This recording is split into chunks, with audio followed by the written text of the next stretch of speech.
tout le monde pouvait importer, exporter. On a pu même au Maroc développer et faciliter les opérations d'import-export en créant des logiciels qui ont permis d'éliminer les papiers et de réaliser les opérations d'import-export au bout du doigt, par simple clic sur l'ordinateur. Donc, le Maroc a réussi une nette amélioration là-dessus. Et j'espère de tout cœur que les autres secteurs vont pouvoir suivre et que tout le monde puisse passer à la digitalisation. En fait, ces opérations qu'on commence à faire sur le net ont pu faciliter, ils ont pu réduire les coûts et les délais des opérations d'import-export.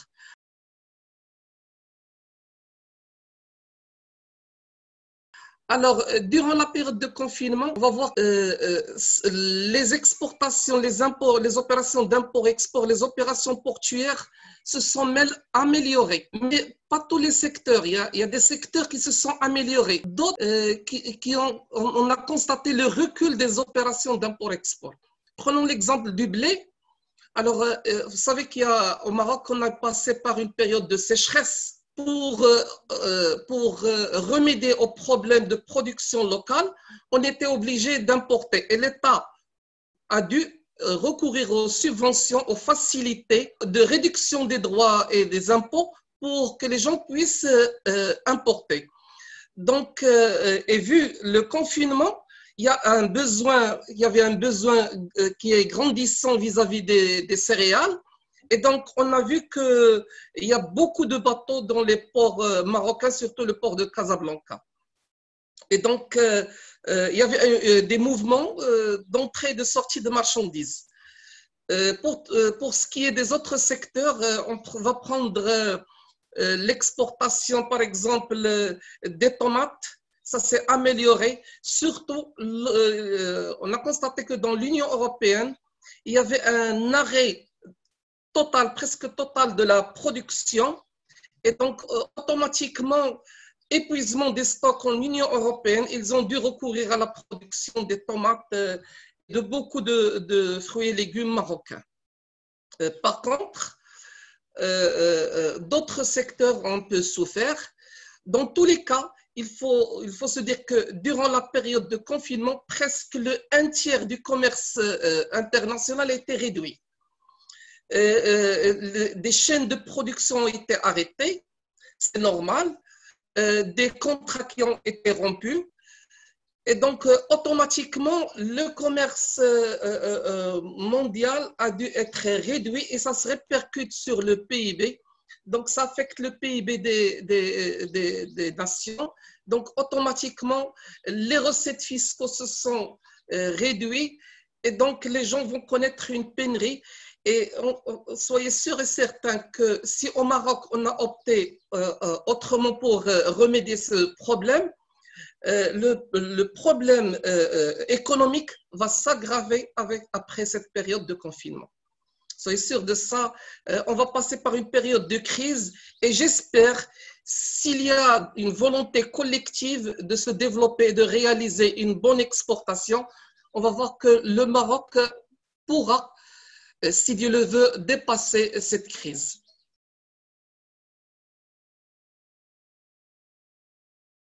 En fait, tout le monde prenait avant le confinement le libéralisme. Tout le monde se disait, on va libérer notre économie, on va réaliser des accords. Le Maroc a réalisé des accords avec l'Union européenne, avec les États-Unis, avec beaucoup de pays arabes. Mais durant la crise du coronavirus, qu'est-ce qui s'est passé? On a totalement changé de paradigme. C'est-à-dire, on était dans le plein libéralisme et brusquement, on est passé au protectionnisme. Le Maroc a fermé les barrières pour les personnes, mais les marchandises continuent à être importées, surtout ce dont on avait besoin. Tout ce qui est céréales et hydrocarbures. Et en même temps, qu'est-ce qu'il a fait? Il a opté pour ce qu'on appelle l'industrie de substitution des importations pour certains secteurs.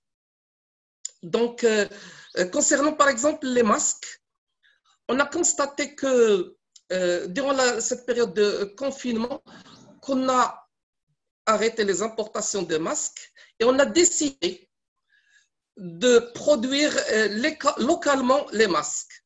Donc, à une certaine période, 17 usines qui ont travaillé jour et nuit ont pu produire presque 8 millions de masques.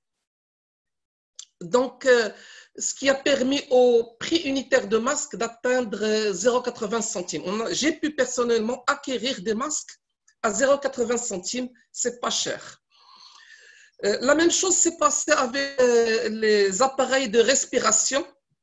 Vous savez que le Maroc a profité des entreprises qui étaient là au Maroc.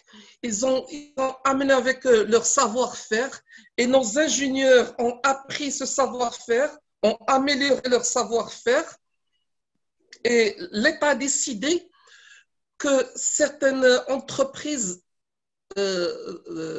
puissent créer ou la fabriquer ces machines de respiration. Donc, au bout d'un certain moment, on a pu produire les machines qu'on importait. Voilà, deux situations, deux cas concrets, les masques et les machines. On a opté pour ce qu'on appelle l'industrie de substitution aux importations. Le résultat, c'est quoi? C'est qu'on a pu éviter la fluctuation des prix à l'international. On a pu échapper à un lobby d'exportateurs chinois concernant les masques. Et donc, on a pu stabiliser le prix de ces masques. C'est un bon point pour le Maroc. On a même passé un certain moment à la valorisation des exportations. Donc, on s'est dit que pourquoi pas, on va exporter les masques et ces machines. Et on a pu décrocher beaucoup de contrats. On a pu exporter les masques aux États-Unis et ces machines de respiration aux États-Unis. Donc, c'est une bonne chose. En fait, le savoir-faire, la pratique du savoir-faire dans les usines. Est-ce que vous pouvez nous expliquer un peu plus